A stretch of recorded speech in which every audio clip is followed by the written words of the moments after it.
We're going to talk about 3 different products and how you can use them to integrate them between each other and take the best out of them to train your models and also use them in a productive environment, an enterprise level grade supported environment.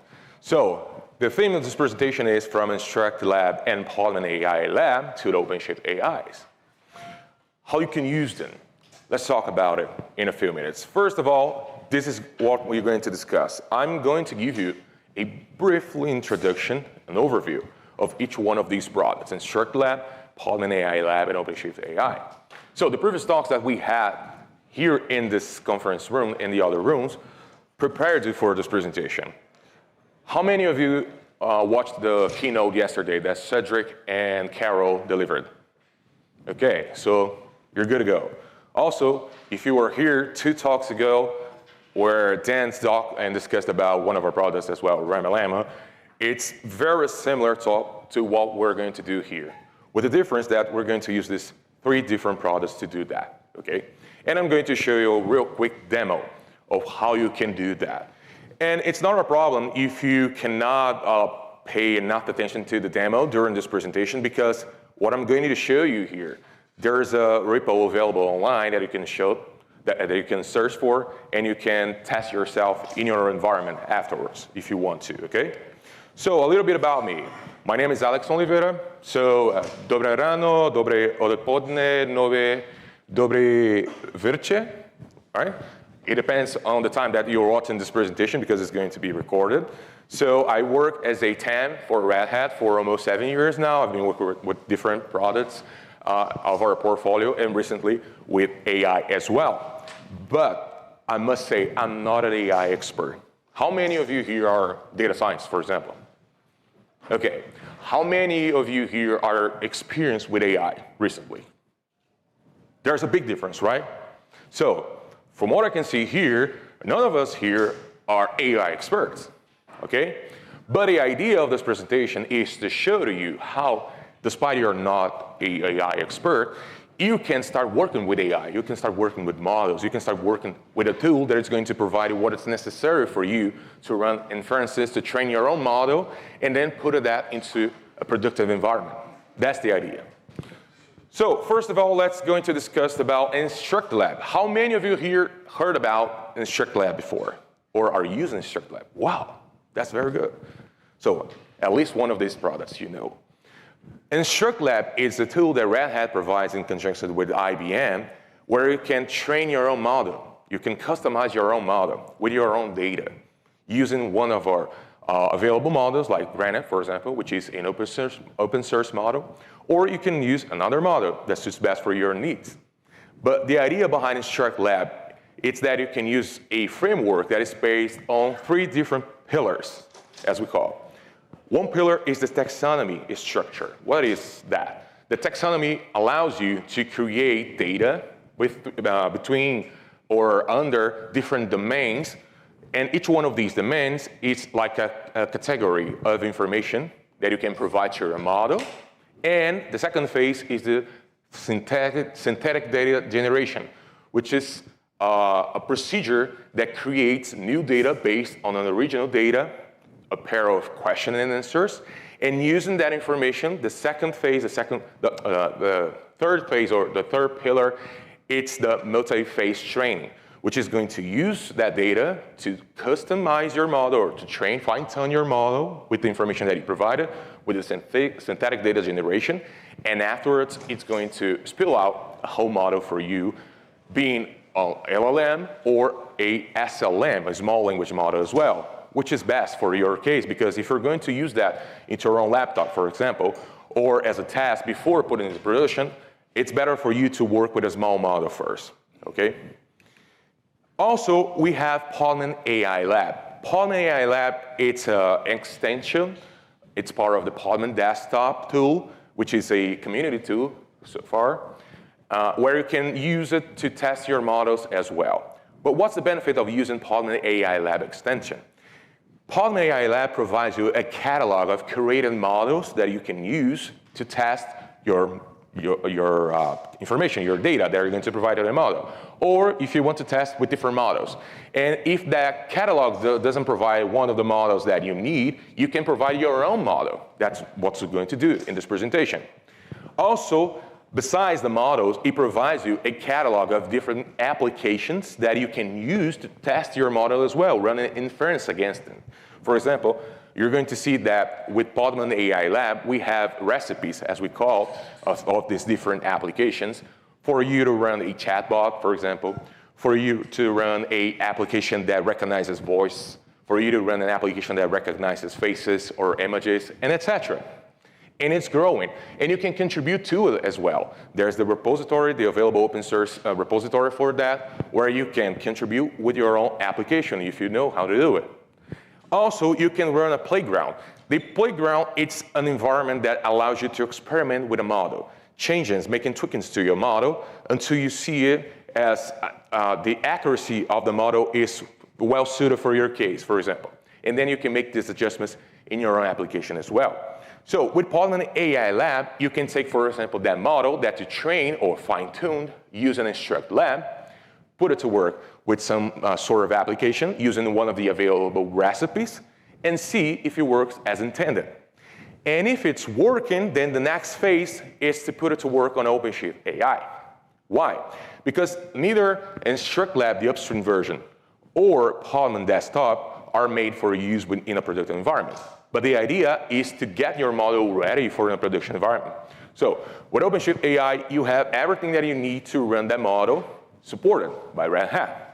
Why? Because the OpenShift AI stack provides you different tools for you to run MLOps, for example, or GitOps integrated with the model. Also, different vendors, different tools that are going to provide you not only the flexibility across different platforms and environments, hybrid cloud, for example, but also tested products for you to run, especially for the data science, notebooks, okay, using Jupyter, for example, or VS Code, or whatever other tool that you prefer. And then you can create your own models as well using OpenShift AI if one of our available models are not suited for your needs, for a necessity, okay? So this is the basic process. Train your model using, or fine-tune your model using InstructLab, then test it in your own laptop. That's what we're going to do here, using Podman AI Lab. And then when you're good with it, you can migrate that workload into your Kubernetes, or in this case, OpenShift cluster that provides you AI stack. So the high-level architecture that we're going to do here in this demonstration is like that. We have two different models that I'm going to use. One of them is the Mistral one, just as an example, for an application that uses RAG, Retrieved Augmented Generation. It's a long word, but we're going to use Mistral for that. We're going to use Granite, the open source model provided by IBM in conjunction with Red Hat for you to train your own model, to customize your own model. I trained mine using some information from this event, this conference that is happening right now. I trained my model using InstructLab, and I trained it using different procedures. Because, for example, if you're running InstructLab in your own laptop with Mac OS, for example, or Fedora or RHEL, it doesn't matter, that model, it's going to be, unless you have GPU, it's going to use CPU, or in that case, the extension is going to be GGUF, okay? But if you're using a machine, a powerful machine that provides you GPU, probably the extension that you're going to use is sentensors. For the ones that are used with Hugging Face, for example, you're used to use sentensors, okay? So there's a difference there. I did the procedure twice, one using a GPU machine, powered machine, and another one using a CPU powered machine, my own machine.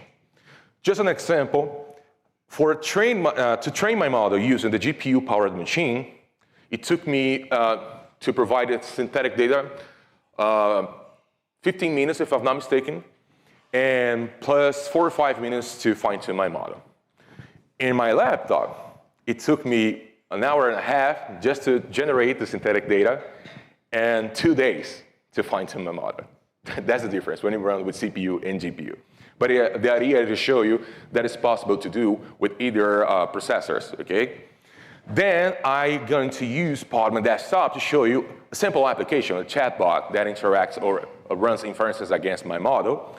And then I'm going to migrate all of that to an OpenShift cluster. It's up and running right now. I configure it so we can save time before the presentation ends, that I didn't finish my demonstration to you. So it's up and running, but we're going to do some things here so you can see it running live, okay? So enough talking, and I'm going to show you right now. So I'm going to see here. First thing, InstructLab. This is the first part of my presentation, as I told you. So I'm running here the upstream version of InstructLab, and if you want to run a productive version of InstructLab, let's call it like that, or a supported version of InstructLab, you would run RHEL AI. RHEL AI, it's a built-in image that uses InstructLab with all the necessary libraries and tools for you to use or to fine-tune your models in a productive environment. In this case, I'm using the upstream version of it. You can install it in your laptop, Linux, Mac OS, whatever, okay? And in this case, I installed in my own, and I'm going to run iLab version, so you can see the version that I'm running here, the latest version. I installed this version, I guess, 5 days ago, okay? So it's the latest one. And now I'm going to show you a list of models that I have available here. And you're going to see that I have the default models that are available by default when I download the tool and I run the command iLab model download. As you can see here, I have Granite, I have Merlinite, Mistral, and etc. And I have these models here, these two versions of my model that I fine-tuned using InstructLab.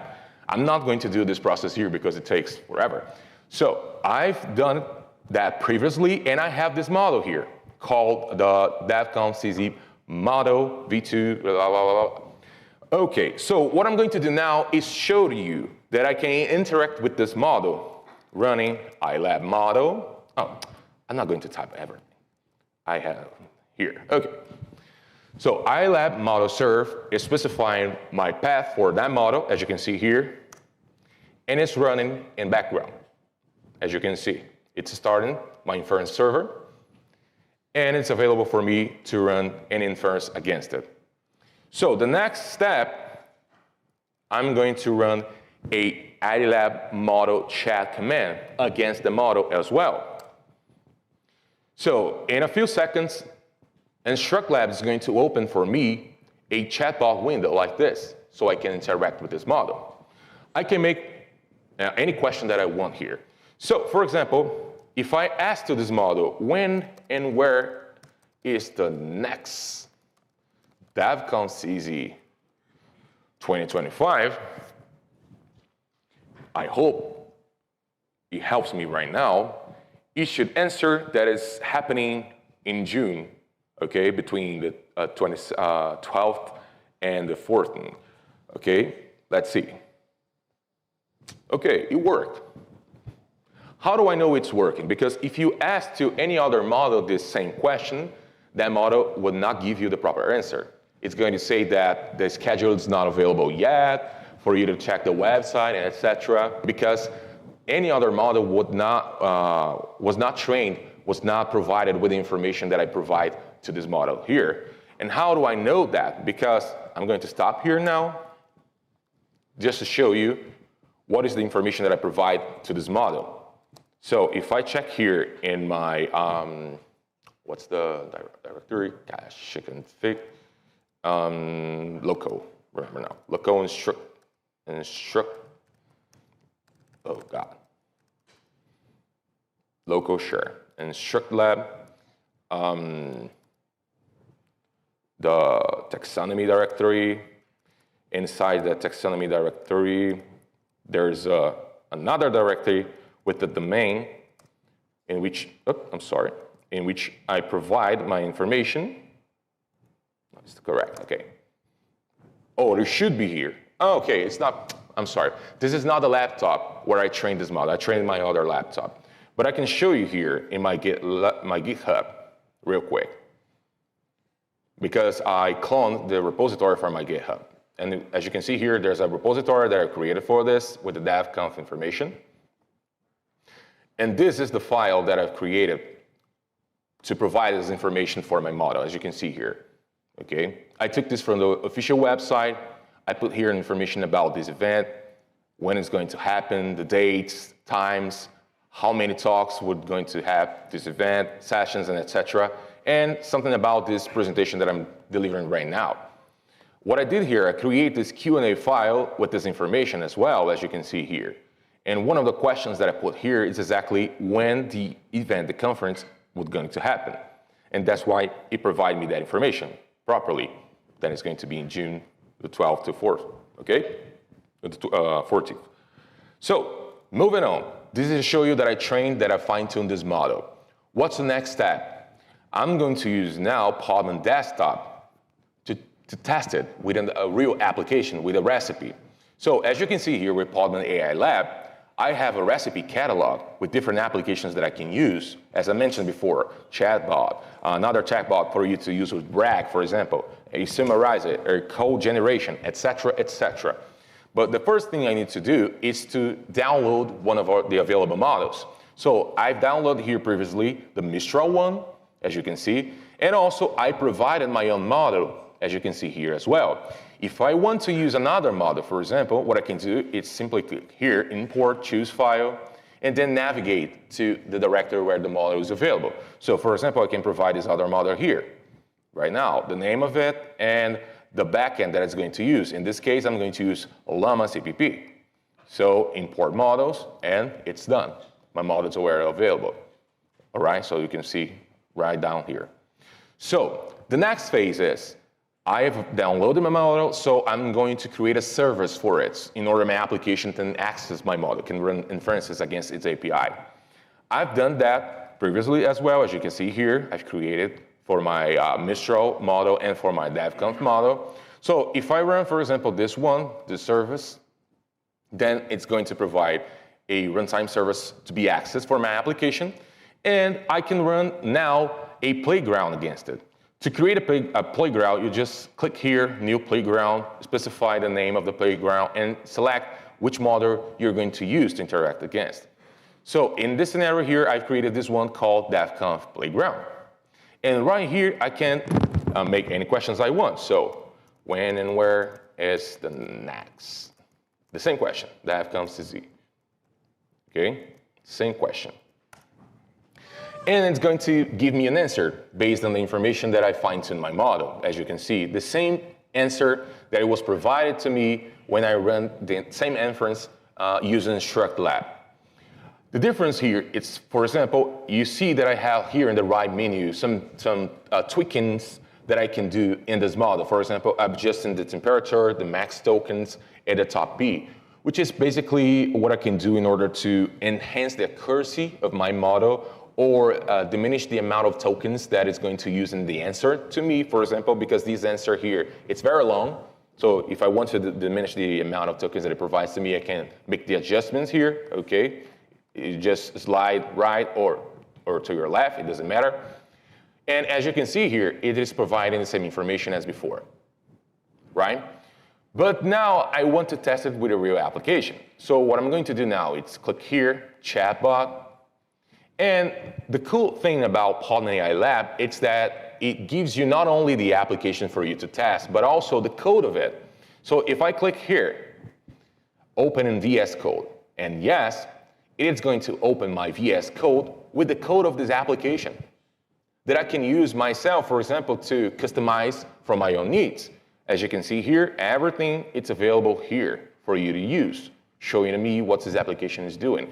Also, it provides to me a container file if I want to change something, to tweak something, which I did for my own application. I'm going to show you as well. Also, the packages or the libraries that this application is using, all right? So, going back here again, what I'm going to do is click Start, and I'm going to select the model that this application is going to run inferences against. So I'm going to pick the DevConf model that I created, this one, and click Start Chatbot Recipe. Right now, what the Podman AI Lab extension is doing, it's pulling the chatbot recipe, it's downloading the code, and also it's checking the repository. And in a few seconds, it's going to be available for me in my own laptop. I'm running everything in this laptop here. And it's not a powerful laptop. It only has 24 gigabytes of RAM. It has, if I'm not mistaken, it's a Core i7 vPro, 8th generation Intel, okay? So it's not a powerful laptop. And as you can see, my application is up and running. So if I click here now, it is going to open in my own machine my application using streamlined, the chatbot. All right? So it's loading now, and in a few seconds, that application is available to me, and I can start interacting with it. My own ChatGPT. Look how cool it is. The same question that I did before. I'm going to run against it, and in a few seconds, it's going to give me my answer. Of course, it takes a few seconds because I'm running against a CPU machine, as I said before. But if you're running against a GPU machine, the answers are very fast, right? So it's answered to me right now. And let's say this is what I want. I'm good with it. I want to use the same recipe in my production cluster, in OpenShift AI, for example. Or I just want to make some tweakings in this code, etc., to make available for my users, but I want to use my own model. How can I do that? Let's go to the OpenShift cluster now. So this is my OpenShift cluster. As you can see, I've installed previously all the AI stack that I need to run my model here. And right here in this window, you're going to see that I've created a project called Podman AI Lab RAG project. And also, I'm sorry, I have another cluster here in which I'm going to deploy this application that I just showed you. But I want to show first here what this application is doing, because this is very interesting as well. What I'm doing here is I created this workbench called Elastic Vector DB Workbench. And this workbench is using a vector DB to provide a database for my application to store its data so I can use a RAG with it. In this case, I'm using this notebook that I created here. As you can see, I guess the size of the letter is not that good, okay? But what I'm showing you here, it's a notebook that I created that provides me some information based on the official OpenShift AI documentation. So it installed all the necessary packages that I need. I'm importing here the 2.20 version of the OpenShift AI documentation, which is the latest one as well. And here I'm connecting to my vector database, which in this case is Elasticsearch. And then I'm importing all the other libraries that I need. And here, all the documentation that I've imported to create the index inside this database. And next, what I'm doing here, it's creating all that is necessary for this application to be up and running, and also this documentation is available for me to consult using my model with the RAG feature. So right now, right at the end, right at the bottom, you can see that I'm asking a question to this model. How can I work with GPU and taints in OpenShift AI? And it's answering to me using not only my model, but my documentation as well, the documentation that I provided here using this code. So if I want to check if it's working or not, what I'm going to do first is to create a custom runtime server for this application. And why do I need to do that? As I mentioned before, I'm running everything here using CPU. By default, there are some serving runtimes that OpenShift AI provides to you, as you can see here, LLM, OpenVino, and some others. But I would need Llama CPP to run this application. So as you can see here, I created a custom one. I'm using an image that I provided to this Llama CPP version that I need, as you can see here. And using this server runtime, I can go back here in my project and create a model. Not a model, but a server that is going to use my model, as you can see here. But to do that, what I needed to do first was to upload my model to my OpenShift cluster to have access to it. And for us to do that, you would need some sort of S3 available storage. In this case, I'm using MinIO. So inside MinIO, I created 3 different paths. One for this application, for the RAG application. Just let me update my screen here just a little bit. So I created a path for my RAG application, and I've created a path for my chatbot application. So as you can see here, I've downloaded the GGUF model to this path. I also uploaded my custom model, as you can see here, the 2 versions of it, because I can decide which one I can use in my application. So with my model uploaded to my S3 storage, And also, with my application up and running, what I can do next is to deploy my model as I did here. And it creates the pods with the model available for you to use, and it creates also the external URLs that you can provide to the application. And right now, if I check here in my deployment, as you can see in the YAML file, what I did here, I created a pod, a route, a service for my application using an image, as you can check here. And this image I've built it using the recipe available from Podman Desktop AI. I can show you that. Also, I provided here some information for my application, not only to access my model, but also to access my vector DB. So it can provide RAG to my application with the information, as you can see here. And the result of that is this chatbot, this beautiful chatbot here, that is interacting not only with my model, but also with my documentation. It provides me the additional links with the information of the documentation that gives me the answer for the question that I just ran here. It's the same question that I ran before using the Jupyter Notebook, but in this case, I'm running in the application itself, as you can see, okay? So everyone can see that I'm using the same code. I'm accessing the pod now, and I'm going to run cat against the code. And as you can see here, it's basically the same code of the Podman AI recipe, this code here. It's basically the same code. But what I did here, I tweaked it with some information in order for this application, as you can see here, to access my vector DB, okay? And if I want to run my custom model using the same chatbot, I can simply do the same thing, as you can see here. I created the same application here, but in a different pod. This pod I call chatbot DevConf.CZ. And it has this same information as this recipe here, the same information, the same code. But with the difference that I'm running against my customized model.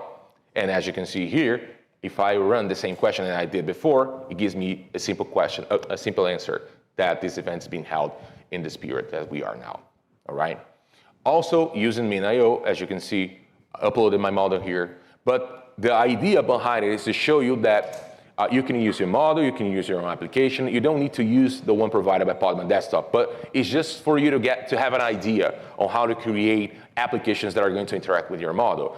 The important part here is for you to upload your model in an S3 storage backend. Also, if you're going to use Jupyter Notebook to provide RAG, as I did here, it is important for you to customize your code to allow your pod to communicate with your vector DB as well. So that's the end of the demonstration. And if you have any questions, I'm open to it.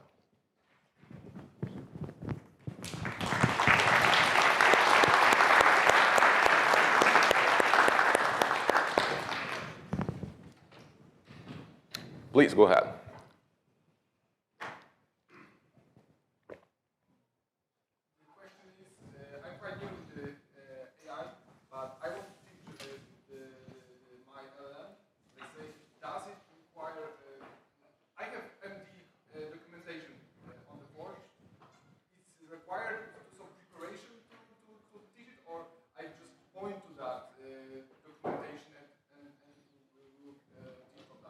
Okay, so the question is, it is required some kind of preparation before training your own model, right? Or if you just need to pull into documentation. So if you're running your fine-tuning using InstructLab, what you need to do, let me show you again, using the repository, my own repository, which is, where it is? Here. So what I did here, for you to train your model using InstructLab, you need two different files. One is the facts file, as we call it, which is a markdown file with the information, the context information that your model needs in order to be fine-tuned, as you can see here, okay? And the other file, it's the Q&A file. And it has this structure here. You need to use the same structure. It needs 5 different contexts, and each one of these contexts, they need a pair of 3 different question answers. So as you can see here, for example, I took this information out of my facts file. DevConf is an annual free Red Hat sponsor, blah, blah, blah. And then question and answers based on this context that I provide here, verbatim, all right? So I make questions like this: what is DevConf? Or who's the target audience of DevConf, and etc. And I myself provide the answer to this question.